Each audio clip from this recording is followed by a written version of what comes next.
एक प्रश्न यह है कि हम इस संसार में बार बार कैसे ना आए। चलो यह तो तुमने जान लिया कि हाँ, संसार दुखमय है। तुम्हारे अंदर वैराग्य भाव भी है कि यहाँ जो कुछ है क्षणिक है। मैं हूँ और मेरी जो इच्छाएं हैं वह मुझे बांधे रखती है। तो अब क्या मार्ग हो सकता है कि मैं यहाँ ना आऊँ? देखो, एक जो मार्ग है आत्मज्ञान का, एक मार्ग है समाधि का। ये तो समझ में आती है कि हम उस मौन, उस स्व को हम जब एक्सपीरियंस कर लेंगे, हम जब स्व की अनुभूति कर लेंगे, तो हम इस संसार के आवागमन से मुक्त हो जाएंगे। ठीक है, एक तो यह मार्ग है। ठीक, उसके लिए विभिन्न प्रकार की विधियाँ, कभी कर्म कांड रहा, कभी ज्ञान कर्म रहा, कभी भक्ति रहा, बहुत सारे मार्ग खोजे गए, समझाए गए। क्या सही है क्या गलत है इन सब में मत पड़ो। अपने जीवन को, सत्य को अगर स्वयं खोजते हो, है ना, अगर अपने जीवन का सत्य तुम स्वयं खोजते हो तो डेफिनेटली तुम उस सत्य को पालोगे, है ना। कोई अपौरुषीय ग्रंथ या आसमानी किताब की तुम्हें ज़रूरत नहीं है। तुम्हारा जो स्वयं जो चेतना है, देखो चेतना का जो कॉन्सेप्ट है ना, ऐसा नहीं है कि भारत में ही है ना। भारत से इंडिपेंडेंट, भारत के अगर दर्शन शास्त्र देखें, इंडिपेंडेंट वेस्टर्न जो हमारे फिलॉसफी हैं, वहाँ भी तो कॉन्सेप्ट आया ना कॉन्शियसनेस का, चेतना की, कि हाँ कुछ तो ऐसा है जो चीज़ों को एक्सपीरियंस कर रहा है। राइट, उसके डेप्थ में उतनी नहीं जा पाए वो, हो सकता है, लेकिन एक कॉन्सेप्ट, एक आइडिया तो हर जगह है। तो अगर उनके पास तो अपौरुषीय ग्रंथ नहीं था, है ना, और जब उनके पास आसमानी किताब नहीं थी, उसके पहले भी ऐसी आपको मिलते हैं वेस्टर्न फिलॉसफीज में कि वहाँ इस तरह का कॉन्सेप्ट था। तो यह कॉन्सेप्ट हमेशा से रहा है और रहने वाला है। इसमें आपका कोई ऐसा मतलब हट नहीं होना चाहिए कि मुझे अपौरुषीय ग्रंथ से ही पता चलेगा, मुझे आसमानी किताब से ही पता चलेगी, है ना, मुझे वो परमात्मा उसके पुत्र के संबंधों से ही पता चलेगा। ऐसा नहीं है। कोई भी इंसान जिसके पास इंद्रियां हैं, इच्छाएं हैं, मन बुद्धि है, बुद्धि से उत्पन्न अहंकार है, उसके पास वो चेतना है ही है। वो उस चेतना को जान सकता है।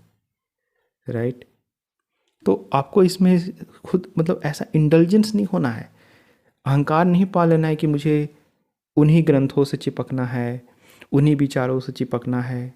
ठीक है, तो आप उस सत्य को जान लोगे, आप यह अनुभव कर लोगे कि वह चेतना मैं ही हूँ। लेकिन अब इसके बाद क्या, क्या यह अनुभूति ही तुम्हें बंधन से मुक्त कर देती है?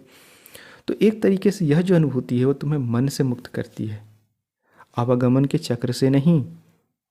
ध्यान रखना इस बात को। आवागमन के चक्र से तुम तभी मुक्त हो सकते हो जब तुम प्रजनन नहीं करते हो।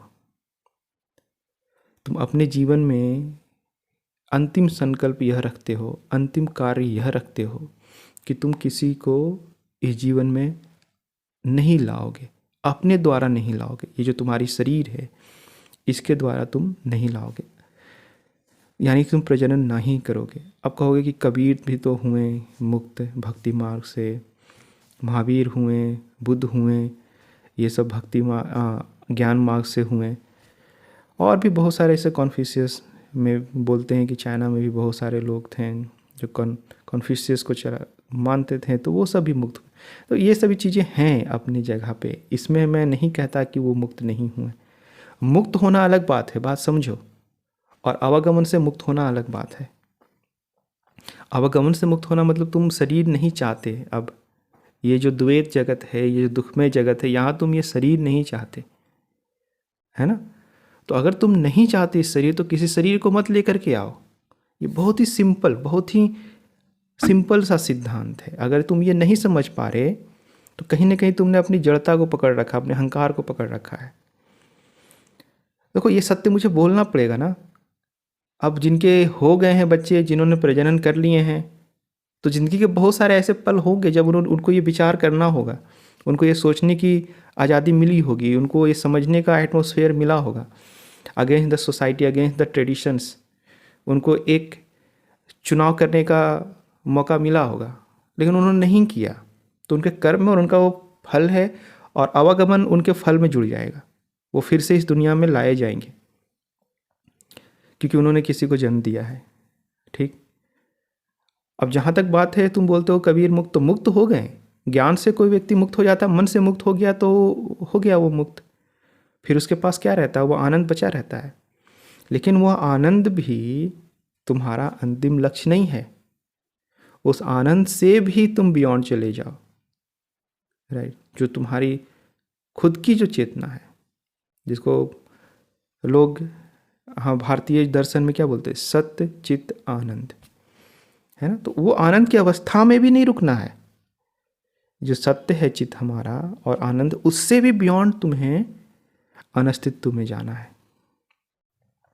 अनस्तित्व जब मैं बोल रहा हूँ तो समझो, वहाँ पे तुम्हारी अभी तुम जो भी विचार कर रहे हो, जो भी सोच रहे हो, जो भी समझ रहे हो, जो भी जान लिया गया है, वो सब नहीं पहुँच सकते वहाँ, राइट। वहाँ सभी दुखों का अंत है, क्योंकि आनंद भी जो है वो तो तुम्हारे चित्त स्वरूप पे है। चिदानंद स्वरूप, अर्थात कि वो चित्त जो है उसका एक स्वरूप आनंदमय है। वो स्वरूप के भी बियॉन्ड तुम्हें अरूप की अवस्था, मतलब अनिश्चित्व की अवस्था में प्रवेश पाना है या हो जाना है, तो तुम्हें इस बात को बिल्कुल समझना पड़ेगा कि मुक्ति एक अलग चीज़ है, अपने आनंद को पालना एक अलग अवस्था है, और इन सबके बियॉन्ड एक अलग अवस्था जिसकी हम कल्पना नहीं कर सकते, अकल्पनीय है ना। जैसे कांटियन फिलॉसफी में आता है ना, क्या बोलते हैं उसको, नॉमिना, है ना, कि बियॉन्ड हमारे सारे जितने भी, वो जाना ही नहीं जा सकता। तो वो है हमारा नॉन एग्जिस्टेंस, अनस्तित्व। ठीक। तो आवागमन से अगर मुक्त होना है तो हमेशा ध्यान रखो कि तुम प्रजनन न करने के संकल्पों को अपने अंदर आने दो, और वो स्वतः आते हैं। जैसे मुक्ति के भाव आते हैं हर पल, है ना, भोग के भाव आते हैं, वैसे ही वह भाव भी आते हैं हमारे सुबह से लेकर के रात तक, बचपन से लेकर के बुढ़ापे तक का जो इतना समय है, या जो भी तुम्हारी जो अवधि है अपने कर्मों के अनुसार, उस अवधि में वो पल आते हैं जब तुम ऐसा संकल्प कर सकते हो। लेकिन तुम उससे दिग्भ्रमित हो जाते हो। तुम्हें लगता है कि फिर मेरा क्या होगा, है ना, मैं बूढ़ा हो जाऊंगा तो मुझे कौन देखेगा, अगर मुझे सोसाइटीज में रहना है, समाज के नियमों से चलना है, अगर मैं उसके खिलाफ चला जाऊंगा तो सोसाइटी के लोग मुझे क्या कहेंगे, मान सम्मान में फंस जाते हो। अलग अलग तरह के तुम बेकार के जो मना स्थितियां हैं उसमें फंस जाते हो और चुनाव नहीं करते सही का। तो इसमें किसका दोष है? तुम्हारा है ना, तो उसका तुम्हें फल मिलना ही है। कोई भी ऐसा कर्म नहीं है जिसके फल उत्पन्न नहीं होते। ध्यान रखना, जो व्यक्ति जाग चुका है, जो व्यक्ति मुक्त हो चुका है, जिसके लिए एक इम्पॉर्टेंट शब्द है हमारे दर्शन में, विदेह, मतलब शरीर के रहते हुए मुक्त, तो वो विदेह की स्थिति में तुम फिर आओगे, लेकिन शरीर के साथ ही आओगे, और तुम चाहते हो कि उससे मुक्त हो जाए, तो याद रखो प्रजनन बिल्कुल ना करना, है ना। सोचना भी नहीं कि प्रजनन मुझे करना है, किसी को दुनिया में ला करके उसे दुख देना है, क्योंकि एक्शन और रिएक्शन जो पार्थिव शरीर पे, जो मटेरियल एक्शन है या मटेरियल जो उसका रिएक्शन है, वो तो होगा ही होगा, गुण गुण में बरतेंगे ही। और इन सब से निकलना है तो ध्यान रखो तुम्हें प्रजनन नहीं करना है। मैंने बहुत सारे वीडियो में बताया, लेकिन इस वीडियो में मैंने खासा उस पर ध्यान दे करके तुम्हें समझाने की कोशिश की है कि मुक्ति अलग है, सच्चित आनंद का जो स्वरूप है वो अलग है, और इन सब के बियॉन्ड जो अनस्तित्व है वो अलग है।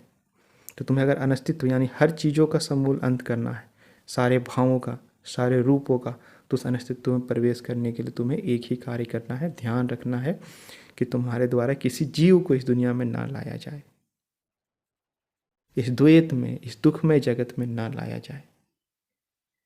और मुक्ति तो ये स्टेजेज है ना, तो एक ये भाव रहेगा तो तुम नहीं लाए जाओगे, ठीक है। लेकिन वो भाव कब तुम्हारे अंदर आएंगे? जब इस तरह का संकल्प का चुनाव तुम कब कर पाओगे? जब तुम इन स्टेजेस से होकर के गुजर जाओगे।